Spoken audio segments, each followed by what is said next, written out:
पढ़ने की थी, लेकिन मैं सदर मोहतरम से गुजारिश करूँगा कुछ वक्त के लिए मौजूदा कौमी हालात को मद्देनज़र रखते हुए, क्योंकि मैं रूबरू हूँ आप सबके साथ, तो मैं समझता हूँ कि एक दो सेंसिटिव मसाइल पे अगर हजरत की इजाज़त हो तो थोड़ी सी गुफ्तगू करना चाहूँगा। रोशनी डाल। मैं अभी बैठकर अजहर खान साहब को सुन रहा था, मेरे बड़े भाई को।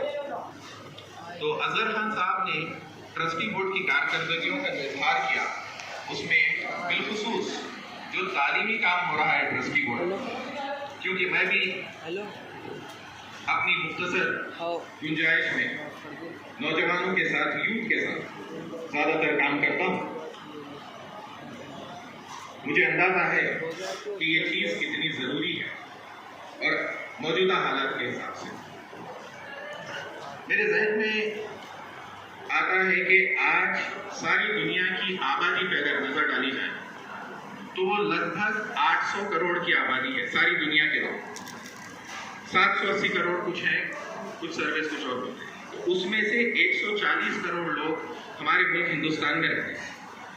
तो हिंदुस्तान की आबादी दुनिया की, सारी दुनिया की आबादी का 16% हिस्सा है और वो एक बड़ा हिस्सा है। तो अब सवाल ये पैदा होता है कि जब हम दुनिया की 16% आबादी हैं, तो क्या हम दुनिया को रोज़ाना तौर पर चलाने के लिए जो काम किया जाता है वो 16% काम कर रहे हैं? और इसका जवाब है नहीं। हम दुनिया को चलाने के लिए 16% काम नहीं करते। अभी आप हैदराबाद के जो नए हिस्से हैं, हाईटेक सिटी वगैरह, अगर आप वहाँ जाएं तो आप लोग बिल्डिंग्स देखेंगे वहाँ पर हाईटेक सिटी में, और हो सकता है सबकी जानकारी में कोई आस पड़ोस में या आपके अहले खानदान में कोई नौजवान है जो वहाँ जाकर काम कर रहा है, बच्चा या बच्ची। तो ये लोग जो काम कर रहे हैं, ये लोग जिन कंपनियों में काम कर रहे हैं उनको मल्टी नेशनल कंपनीज, इसका मतलब ये है कि वो कंपनीज कई नेशंस में, सिर्फ हिंदुस्तान में। तो ये जो हमारे को रोजगार हमको मिला है, ये रोजगार, ये गारंटीड रोजगार नहीं कि हमारे पास रहेगा आने वाले वक्त। ये कुछ वजूहात हैं जिनकी वजह से ये यहाँ पर है कि ऐसे ममालिक हैं जिनके पास आबादी कम है लेकिन काम ज़्यादा है, तो वो काम हमको दे रहे हैं फिलहाल, क्योंकि ये काम उनके इंटरेस्ट में है। हो सकता है इकोनॉमिकली, हो सकता है कोई और वजूहात से ये काम हमसे छीना जा सकता है। तो अब सवाल ये है कि हम फिलहाल 140 करोड़ आबादी के मुल्क में रह रहे हैं, जिसकी 50% आबादी जो है वो 25 साल से कम उम्र की है, जिसकी 65-70% आबादी जो है 35 साल से कम उम्र की। और मैं तालीम की इसलिए बात कर रहा हूँ क्योंकि हमारे मजहब में तालीम को तरजीह दी गई है। आपके मेरे नबी हुजूर करीम सल्लल्लाहु अलैहि वसल्लम ने तालीम पर तरजीह दी है। हमारे इमाम महदी मौऊद अलैहिस्सलाम के फरामीन में तालीम पर तरजीह दी गई है। तो इसीलिए मैं तालीम पर इतना स्ट्रेस कर रहा हूँ। तो जब हम जानते हैं कि 140 में से 50% जो सीधे 70 करोड़ लोग हमारे मुल्क में 25 साल से कम उम्र के, 90 करोड़ से ज़्यादा लोग हमारे मुल्क में 35 साल से कम उम्र के हैं, इसका मतलब ये है कि आने वाला वक्त हमारे नौजवानों के लिए इंतहा से ज़्यादा चैलेंजिंग होने वाला है।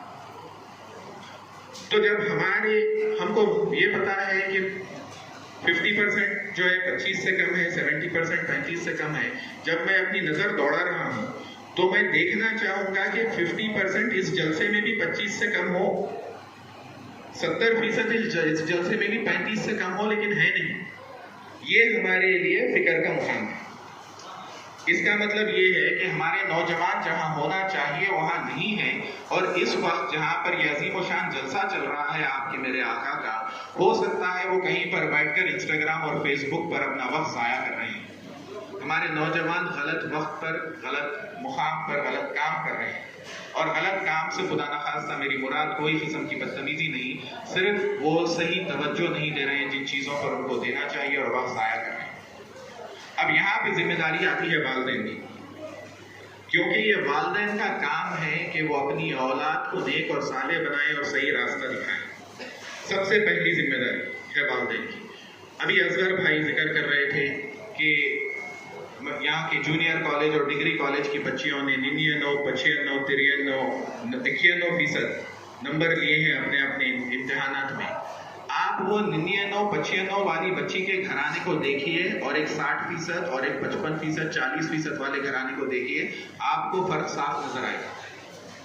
अब उसके साथ मैं जिम्मेदारी से ये भी बात कहूंगा कि कुछ वालिदैन होते हैं जो अपने बच्चों को वक्त देना चाहते हैं, लेकिन शायद उनकी मैशियत की वजह से, शायद वो खुद पढ़े लिखे नहीं है, शायद उनको माहौल कैसा होना चाहिए उसका अंदाजा नहीं है, उसकी वजह से वो चूक जाते हैं।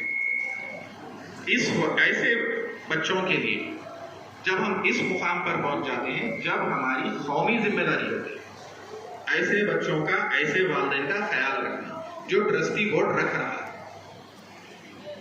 अब मैं उम्मीद ये करता हूं कि हमारे कौम के बाकी जिम्मेदार इदारे जो हैं वो भी ट्रस्टी बोर्ड की तरह ही काम करें। हमको कम से कम मेरी नजर में खबरदार रहना चाहिए हमारे आजकल के सोशल मीडिया के खुद साख्ता तंजीमी सदरों से।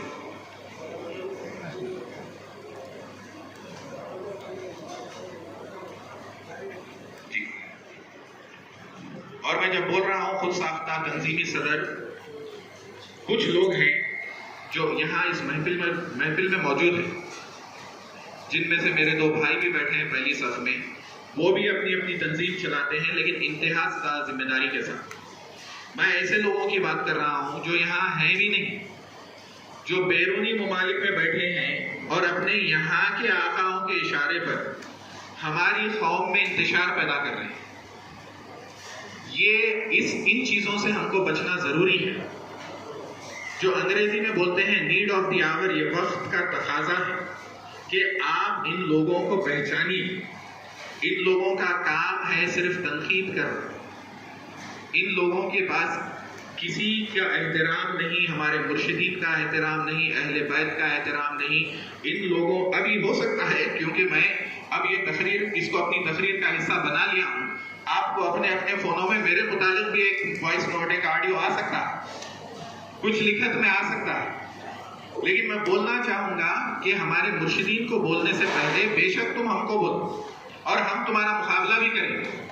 अगर शायर की ज़बान में बोलूं तो मैं बोलूंगा कि आज सितमगर हुनर आजमाए, तू तीर आजमा, हम जिगर आजमाए।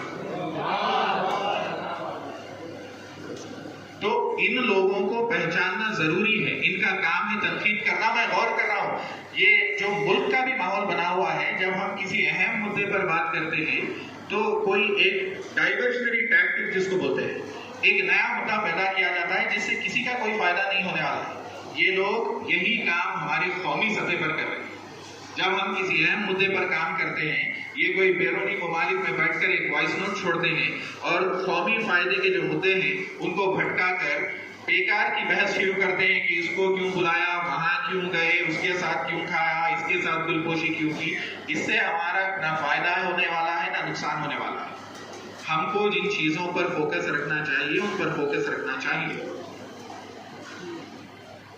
और अजहर खान साहब से पहले जो मुखर्रिर था बच्चा, उसने बहुत अच्छी बात की, मैं माफी चाहता हूं, नाम याद नहीं है मुझको, सुभान,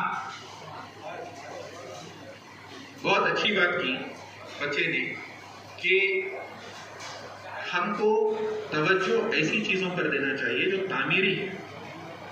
और उसने बात की कि अल्लाह के नबी हुजूर करीम सल्लल्लाहु अलैहि वसल्लम ने कभी इंतखाम को तरजीह नहीं दी, हमेशा माफी को तरजीह दी है, हमेशा सुलह को तरजीह दी है। अगर हम माजी में जीते रहेंगे कि फलाना ने हमको, फलाना ने वक्त पर फलानी बात कही थी और आज हम उससे नहीं मिलेंगे, तो हमारी कौम का कुछ नहीं होने वाला है। ये बात मैं बड़ी जिम्मेदारी के साथ कह रहा हूं। हम हमारे अकायद में रत्ती भर भी 1% भी कॉम्प्रोमाइज नहीं करते, चाहे कुछ हो जाए, हम हमारे अकायद में कॉम्प्रोमाइज नहीं करेंगे रत्ती भर भी। इसका मतलब ये बिल्कुल नहीं है कि जब हमारे अकायद से हटकर समाजी तौर पर बात हो रही है हम लोगों के साथ काम नहीं करेंगे।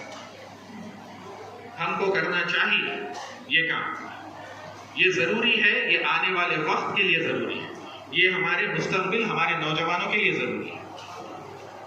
मैं जानता हूं काफी मुर्शिदीन बैठे हैं, आप آپ لوگ ان کو سننے آئے ہیں، مقررین کو سننے آئے ہیں، تو میں اپنی بات کو مختصر رکھوں گا. صرف یہ کہوں گا کہ سوشل میڈیا کا اچھا بھی استعمال ہے اور سوشل میڈیا کا خراب ہانیکارک بھی استعمال ہے. یہ آپ کے اوپر ہے کہ آپ کس قسم کا استعمال سوشل میڈیا کا چنتے ہیں.